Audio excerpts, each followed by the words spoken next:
So today I just wanted to take a quick look at the 1991 film Ernest Scared Stupid. I literally have not watched this since I was a kid. I used to have a copy of this on VHS, watched it all the time. Looking back at it, it's a very enjoyable film, very funny, and it's honestly the only Ernest film I've ever seen. I've seen bits of Ernest Goes to Jail, but I don't know, for some reason I just never really kept up with him. So obviously the fact that it's I guess you could say a horror comedy or Halloween type film, that makes sense why it's the only one I've ever seen. But yeah, I mean, it's definitely an interesting take. They definitely do give you a bit of a historical timeline before they bring us into the story.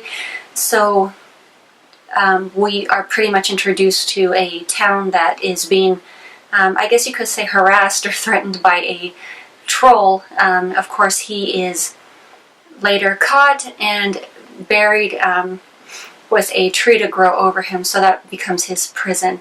So I guess you could say the curse here is the fact that the lineage of the guy who caught the troll are destined to become more and more stupid over time. So of course, unfortunately, Ernest winds up becoming the descendant, and of course you do have him once again, as always, just going against what he's not told to do. So he winds up setting the troll free because he doesn't believe that the troll even exists.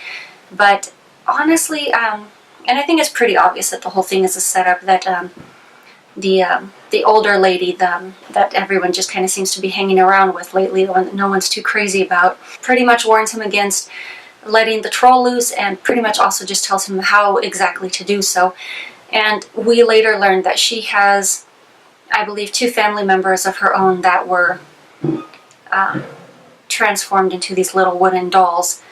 So they are pretty much just trapped in the curse, and then of course they're, I guess they're 2 friends or people that they knew that were also just trapped in that wooden state as well. So she's basically been looking after, 4 little wooden dolls over the years.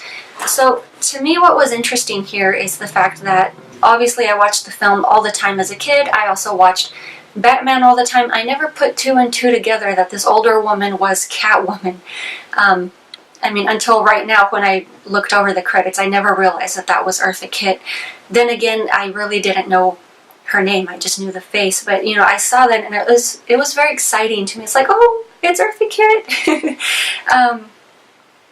I know, probably a silly thing to get excited over, but, that to me was a highlight in rewatching the film. So the beginning of Ernest Scared Stupid pretty much does, I guess you could say, to some degree, follow a formula. It has quite a few similarities to Hocus Pocus. We start off with the historical beginning. We also have the young boy, upon leaving class, he's teased by bullies, which, happens in both films. But, I don't know, I mean, coincidence? So other working titles that have been proposed for the film were Ernest Scared Stiff, Ernest and the Trolls, Ernest and the Curse, and I mean, those titles all kind of sound a bit cruddelicious. I think Ernest Scared Stupid works just perfect. I mean, it gets the point across that it's a comedy. Plus you don't really need much more introduction other than to say it's the Ernest character. Unfortunately, this also does happen to be the last film in the Ernest franchise, I guess you could say, that received a theatrical release, just, I guess just due to poor box office revenue. And then, of course, to some degree, because Disney does own Touchstone, you have this nonsense of how they felt that maybe the film was just a little too scary for the kids. So, of course, following that, the Ernest films, I believe there was one which received a direct-to-video release. And, of course, if you're very much into special effects, the Kyoto brothers did the special effects for this film. Towards the end, I believe there's a troll or 2 that do resemble the killer clowns from outer space, so I guess they just kind of gave themselves a nod there.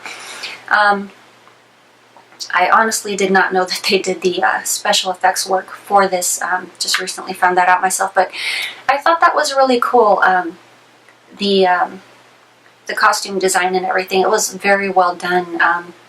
Same with Killer Clowns. I mean, they are, you know, even though it's you know, hokey, you know, it's a film, they come off as believable. And then, of course, one of the things that I found a bit funny, there's a scene where the kids are hanging out at their treehouse because for some reason their haunted house that they had been building got destroyed by these bullies. So Ernest sets out to help them build a treehouse. So of course he goes looking for the creepiest tree he can find, basically, which happens to be, I guess you could say, on the gatekeeper woman's property. They've basically set up camp there with their treehouse, and obviously the bullies come back to harass them.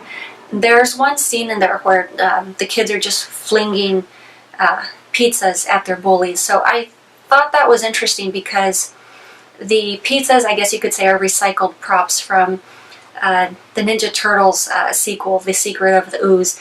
So I thought that was kind of funny. I mean, looking at the film, I couldn't even tell they were fake pizzas. Then again, they were flying through the air, so you really don't get too much time to look at them. But yeah, I mean, definitely an enjoyable film. I really liked it. Of course, Ernest being Ernest, he thinks he discovers the secret to destroying these trolls, which is some liquid substance called miak, which no, it actually turned out to be milk. And then of course that was only just one of the, I guess you could say, defeating devices, but the only reason milk worked is because the actual secret behind it was mother's love. So of course once the evil troll, I guess you could say, upgrades into like demon mode, milk no longer works on him. So Ernest basically winds up having to dance with the troll and give him a smooch, which, you know, walking away slimy faced from that, not too cool. And then of course somewhere in there the children are released from the curse. Somehow during the events of the film, unfortunately, Ernest's dog also fell victim. So he was temporarily a wooden doll, but he is of course again recuperated as a happy little puppy that he was. But yeah, I mean, definitely a fun film. There's a lot of goofy stuff, slapstick stuff, you know. Obviously, if you're familiar with Ernest, you're obviously not expecting, you know, some snooty highbrow picture. But definitely a very enjoyable watch. So obviously, if you've never seen or heard of it, I would definitely recommend it. It's definitely worth it. And then, of course, the opening credits totally just kind of sets this up as well as the mood of the film. You have like these ghost sounds of oohs and ahs. And for some odd reason, you have Ernest just kind of like mimicking the mouth motions, which, you know, does give it some of the laugh factor. But yeah, like I said, definitely a very lighthearted film worth checking out. But that is all I have for you guys today, and I will talk to you later.